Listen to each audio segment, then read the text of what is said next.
గురుగారు, సనాతన ధర్మం అంటే సర్వదా వర్ధిల్లేదిగా పేర్కొంటారు. అటువంటి సనాతన ధర్మానికి ప్రత్యేక లక్షణాలు ఏమైనా ఉన్నాయా?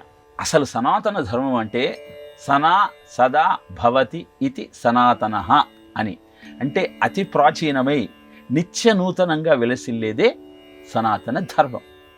సూర్యుడు ఎప్పటివాడో, ఎన్ని యుగాల కిందటి వాడో, కానీ ఇవాళ సూర్య దర్శనం జరగకపోతే మనలో శక్తి అనేది ఉత్పన్నం కాదు. అలానే సనాతన ధర్మం కూడా ఋషుల చేత మనకు అందింపబడిన అద్భుతమైనటువంటి విజ్ఞానం. అది మనను నిత్యము కాపాడుతూ ఉంటుంది.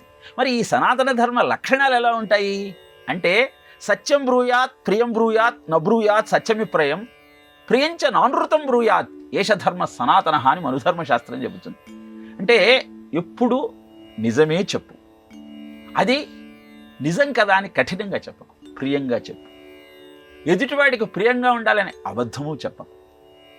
ఎవరైతే ఇలా సత్యాన్ని ప్రియంగా చెబుతూ అబద్ధం చెప్పకుండా ఎదుటివాడికి ఆనందం కలిగించటం కోసం ముఖప్రీతి మాటలను అబద్ధాలుగా వచించకుండా ఉంటాడో వాడు సనాతన ధర్మాన్ని పాటిస్తున్నట్టు అని మనువు మనుధర్మశాస్త్రంలో తెలియజేస్తే, సత్యం, దమ, శౌచం, అలానే జ్ఞానం, దయ, ధ్యానం, క్షమ, ఆర్జవం, ఇవన్నీ కూడా ఏషధర్మ సనాతన.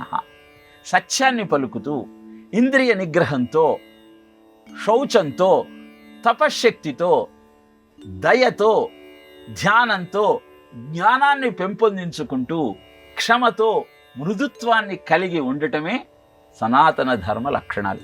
ఇదే దైవీ లక్షణాలుగా దైవాసుర సంపద్ విభాగ యోగంలో అభయం సత్వ సంశుద్ధి, జ్ఞానయోగ వ్యవస్థితి, దానం దమశ్చ యజ్ఞశ్చ స్వాధ్యాయస్తపార్జవం అంటూ పరమాత్మ అర్జునుడికి తెలియజేశాడు. అంటే భారతీయ జీవన విధానంలో మొదటి నుంచి సత్యము, తపస్సు, శౌచము, ఎదుటివాణ్ణి క్షమించే గుణము, మృదుత్వము, జ్ఞానము పట్ల ఆసక్తి, దయాగుణము, వీటన్నింటినీ కలబలుపుకుంటూ ధ్యానం చేస్తూ పరమాత్మను తెలుసుకోవాలన్నటువంటి సాధనా క్రమం అనాదిగా వస్తున్నటువంటి సాంప్రదాయం.